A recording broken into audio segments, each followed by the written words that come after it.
révélation aux OPC c'est ça est vrai na déjà to kamwa kala Boke tu prenais mais habite que Nicolas Joy a comme ministre na kati tika boye nazo loba place wana nazo kota na bakonzi ya mboka bakonzi na biso ya mboka ba oyo bazoko encadrer mboka oyo biso bangunza tozo loba boye bazonga na culture na coutume bakonzi ya mboka bazonga na coutume soki baye ba reconnaître coutume parce oyo nyonso tu oyo biso tozo lela oyo ekozala te.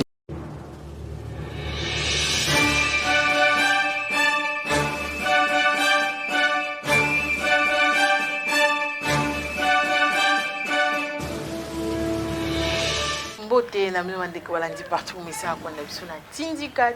télévision ndina lobaka la chaîne idéale mena kabino actualité na tango oyo esengeli kasi mokolo lelo toye na Tindika mode ancestral bakoko bakoti makambo ngo baye kozongisa Bokecho premier wayambo na nzela par rapport boye bibino son ndenge nini azali kotsala ba propos diffamatoires o ezotambola ça et là pour na gouvernement actuel pe président de la République na yango toyambi pona bino ngunza papi oyo auti mosika oyo asalaka ba tourner ça et là partout pe ailleurs pona tina ya kopesa ba imboka ba solution ba gouvernement ba tebele kasi to sala nanu publicité te to yoka yango epana ye moko sans plus tarder na pesi ngunza papi mbote na yo bote maman journaliste boni santé boni place outi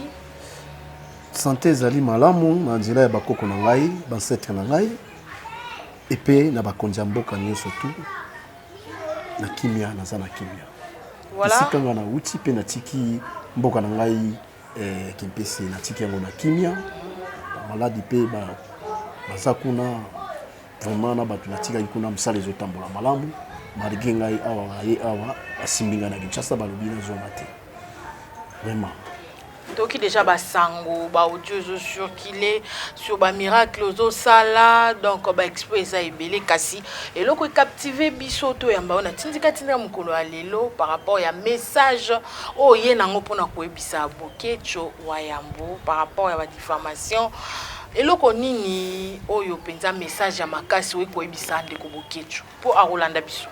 Merci beaucoup maman journaliste. Bokecho azali mosali munene na etonga ya nzela na biso ya ba koko soki lelo yo ngai vision eyeli ngai po nazwa na yebisa Bokecho ba message na ye oyo ezali Bokecho première azali kosala musala na ye na ndenge ya bosolo ya ba koko na ye ndenge bamemelaka ye mais eloko moko kaka ngai ezosala nga pasi ezali nini Bokecho première azali kofinga bakonzi na busala oyo ya biso ya coutume pe ya busala bangunza akoki kofinga bakonzi te po soki afingi bakonzi tozoyeba te mutu wana Bokecho wana tozomone lelo aza mutu te lobi akozala mutu munene na kati ya mboka oyo. Ah bon? Oui, Bokecho première kaka wana soki pe azali kotomboka kaka mingi pona mboka quelque part azali na raison mais raison na yende azoko perdre yango yango nazolo yebisa ndeko révélation ngunza papi azwaki pa na yo c'est pour cela que ngai na ye na média na loba révélation na yo ezali ya yo soki nazolo bango boyi ponga na ye na saisa batu awa mais bazoko yebisanga kaka yebisa ndeko na yo yebisa ye ancestral yebisa ye bansaïtre bazotinda ngai mais musala o azosala na ye makambo ya malamu mama journaliste mais lolenge nde azokomemela yango azomema kokende kotoucher bakonzi mais bangunza ndenge bino musala musala est-ce que kindaka pe pe mwa musika ya kofinga penza vis-à-vis tala mutu tala matama est-ce que ba esprit pe tindaka mutu afinga bongo lobi soka ke boloko ke tu ayambo akozape mutu ya malonga na mboka oyo expliquer biso na ndenge ni Maman journaliste bo kamwate bokechu première ti azawana sena lobaki déjà que azali ngunza oyo papa Simon Kimbangu ayebi na ba message na epela ba makambo na ye o nyonso ya salaka lokola ke bango bakonzi ya mboka bazo comprendre oyo ye azo sala te mais ye akosala yango pona nini fois sala yango pona yete mutu azoko sala ngo na musuni eza makambo ya esprit ba fetre oyo babima wana badazongaka bango nde bayaka nde kotakeye po ete basala musala bango pe bakonza mboka pe ba comprendre ke oyo bokechu azoluka ezali nini pona nini bokechu afinga kabiso nga naza pona yete nazo pesa avantage te nazo pesa ila publicité te nga naza ngunza papi ngai nazo bikisa batu soki na ye na media awa na ye awa pona volonté na ngai te ezali bato nga na salisi bango nde bato bayebisi nga kota media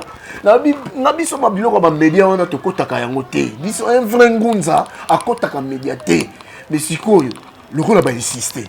ngai révélation et ilingai na yebisa message ya bokechu c'est pour cela que nga nazo pesa bokechu nazo yebisa ba message oyo ya ye na yebike partout au monde bazo landa biso na oyo nyoso nga nazo loba bokechu azali dikesa azali ngunza ya makasi donc yende bazotindika yende bazosala bongo pona ngunza bazotindika bazosala ke batindika epo asala ndengo na po makambo ezoleka na mboka na biso eza makambo yama bekoleka mama journaliste malgré abanda lit na ye bakopo na ye voilà akanga makate basimbaka ete balobi ki eza na Simon Kimbangu to nini eloko moko boye et protégeaka yo en tant que ngunza eza solo to eza Maman journaliste, yango nazoloba merci beaucoup na mituna na yo. Bokechu ndenga zawana, lelo bazoyeba te bakonja mboka. Pourquoi Bokechu atushaka bango? Pourquoi kaka mwana o Bokechu atushaka biso? Bokechu ndenge azawana, lobi bakokamo. Révélation zo PCS eza vrai. Na Bokechu toyebi te. Papi to kamwa ni déjà to kamwa kala. Bokechu premier ebiti ke Nicolezo akokoma ministre na kati. Tika boye. Oh non. Maman na na façon nini ya tanga te. Français ya mabe ayeka bwebu akoina kiti. Madame na lobi bongo awa na mboka na biso ba konje nyonso tu bazo diriger mboka oyo. Mutu nyonso tu azaya kotanga. Oh. Mais moi français moi le pota malonga na munako wala lokote aziango bazia bengi erazi pouvoir ba continuer na kati ya ndako ba bandiko lakisa français lokote oh ye sikoyo ye boketi ezali pouvoir ekokuta pa na bango te mais ye na bancetre oh pouvoir eboketi ekokuta na bancetre nde bato bako diriger ye kende kuna po makambo oyo ozolobezali bancetre pozo betela tolo bancetre banani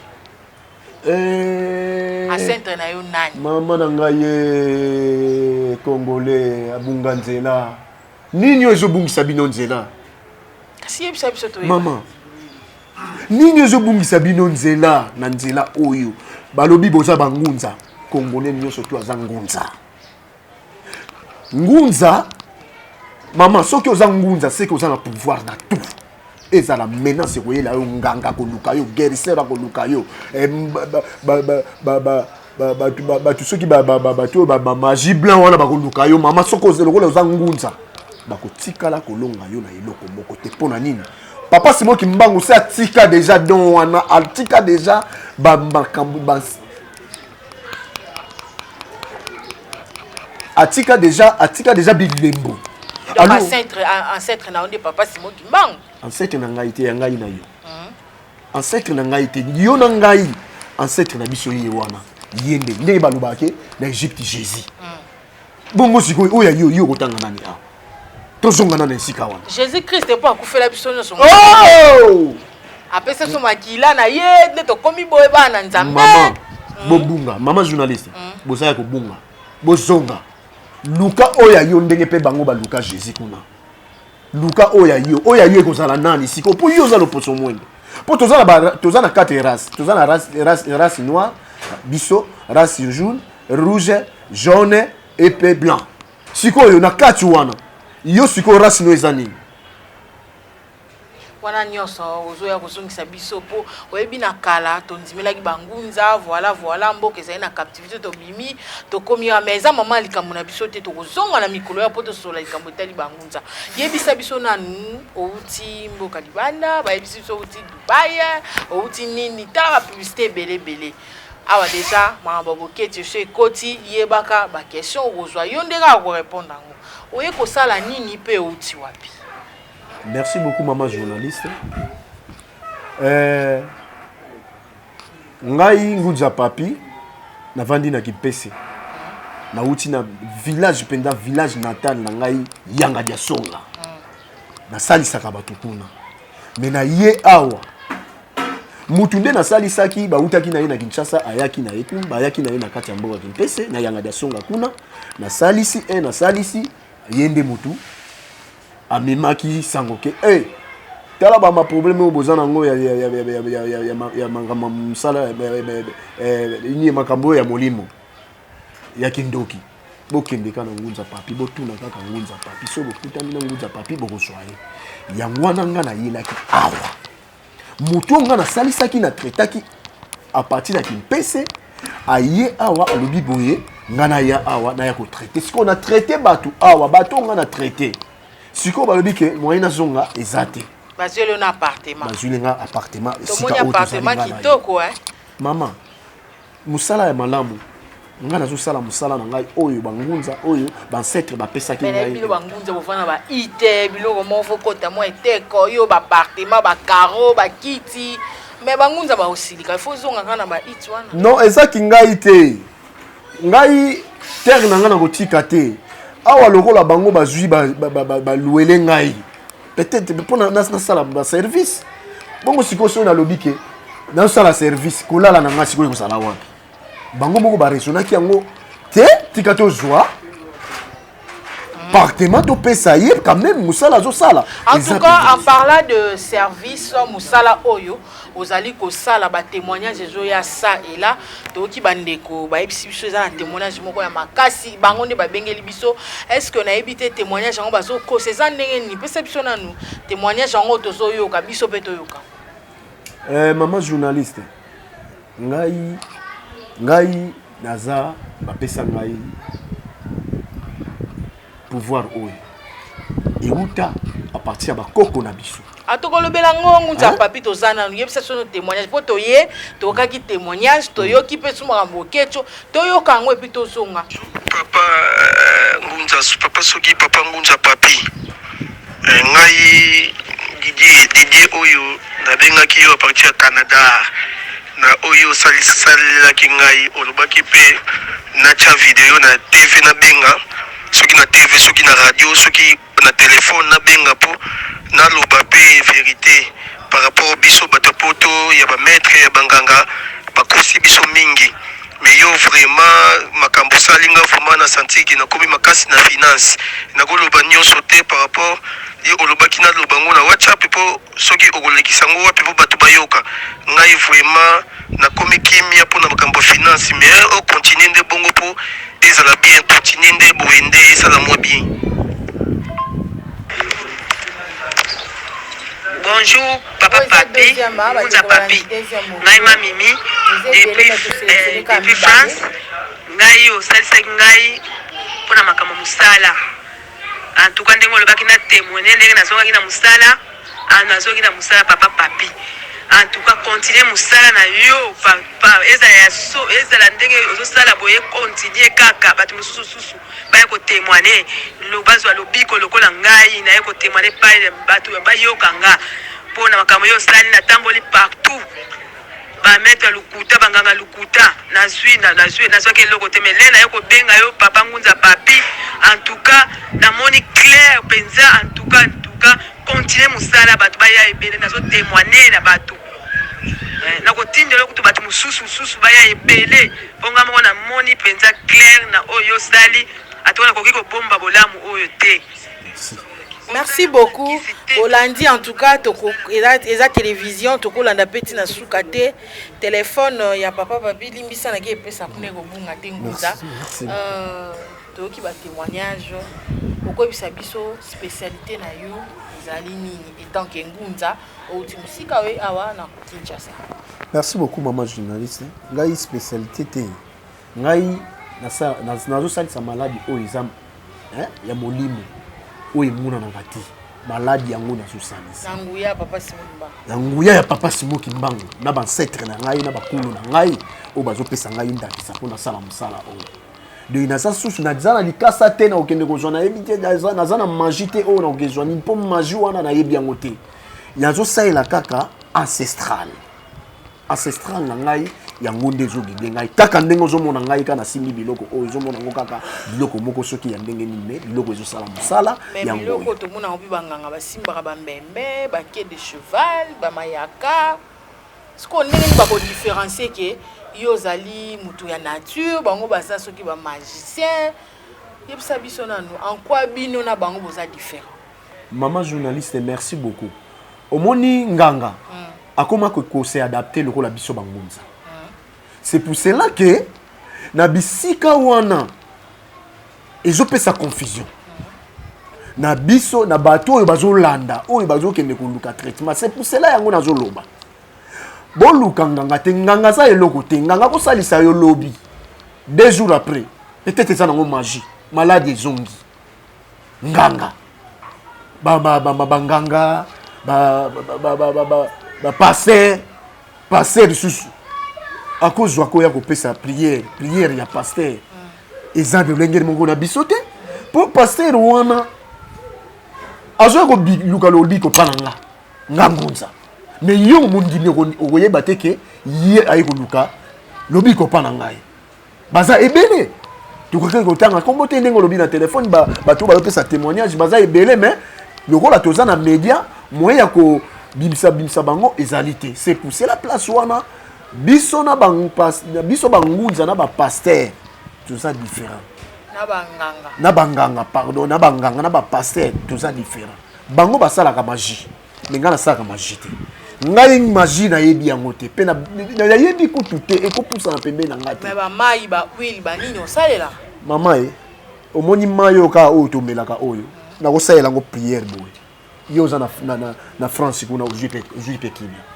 Ambo? Mai kaka oyo kaka totegi nga mona yebi nini na kosenga na bancetre na ngai tala mutu aza musika aza na problème ya prostate aza na problème ya paralysé aza na problème ya mbasu aza na problème nini marge ba biloko mususu esenga ka finance pona kosala yango oyo esengi finance to sali na biyebisi pesa boye na kosala boye comme ça to développer pona bakana yo pe bato bazozwa bongo bazozwa kimia baza musika mais nazo diriger bango tala kende boye sala boye mbala moko traitement ezozwa des maladies nini oyo yozo déjà finance toki déjà musala est-ce que obik sarape ba mbasu ba épilepsie ba nini est-ce que ozape a mesure ya obik sa bato bazobela makuno wana ba mbasu. Merci beaucoup maman journaliste. Maladi wana oyo nyoso tu otangi maladi moko te oyo ezali ke onga na kolemba maladi nyoso tu oyo moni otangi yo moko oyo eza esprit mususu ezali bademo batelemela yo neti papa moko ya États-Unis alobi ke baproblème na ngai emarchaka te baproblème na ngai eza boye nalobi eza makambo ya moke 3 jours après kozwa solution 3 jours après yo za kuna nga naza koto 3 jours après kozwa solution mais ezali nganga te ezali kisite mais ezali coutume ngai na ko concentrer na ba coutume na ngai soki na se concentrer na coutume na ngai na lobby na biloko na ngai oyo episalaka ke ngai nasala musala ya bangunza lolenge ezotinde na ngai. Est-ce que yo po bwa kila ba malade? Merci beaucoup maman. Maladi ngana bwaka ka maladi te. Omoni maladi ezobwaka ma pourquoi? Maladi ezobwaka na batu oyo bazokoteka ba biloko wana. Oke na ba wenze soki ya banini oyo oke kosomba ba biloko na yo. Oyikani mutu asali yo mabe. ozwi OK otakeye biloko wana bateka yango na bato ya bukoko bato ya bukoko nde bango nde bato bazwaka babwakaka maladi sikoyo po sikoyo te bango nga naza mosali nga naza ngunza me bango baza bateki lokola baza bateki yango nalobi maloba na biso ezalaka na pouvoir mutu azwi poussière azwi libanga niki yango papapa atia yango boye atie poussière soki alobi maloba po eza biloko na biso ya coutume ya bokoko ena kotinda afuli yango boye mutu wana kezwa mbaso esimbi mpe kezwa kasi babiloko ezosalama yango wana donc soko abwaki bongo ayeba ngunza lokwa yo zabwe yo longoli yango ngai nalongoli yango mutu nga nde naza mpona kolongola masque nyonso nalobi oyo yotangeli nga awa nyonso baso basokolaka ekomi baretu nyonso tu eza na kati wana azotanga te me lokola yo moko olobi te nalobi kaka na longoli moko te maladi nyonso oyo eza ya esprit ngai ndunza papi yango ngai nasalaka kobanga te nyonso femme de nuit ndenge kaka naoloba madame nyonso bafemme de nuit na sida maladi ya sida ya kindoki oyo eza ya kindoki yango nde mais oyo eza na mosuni nde ezalaka bitumba mais oyo eza ya kindoki yango nde ngai nalongolaka oui ngunza papi olongolaka oza ngunza boye na boye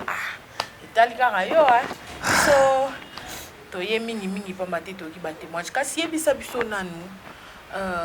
mboka eza na mwa mbilinga bato baolela social nzala bazolia te bona bino na kipese est-ce que déjà mwa mbilinga omoni ke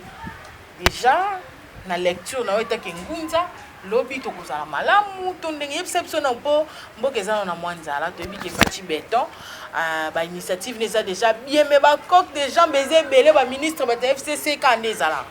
wana eza na domaine politique kasi yo etanke ngunza lobi to espérer ni na mboka na lecture ya bokoko ndenge osali.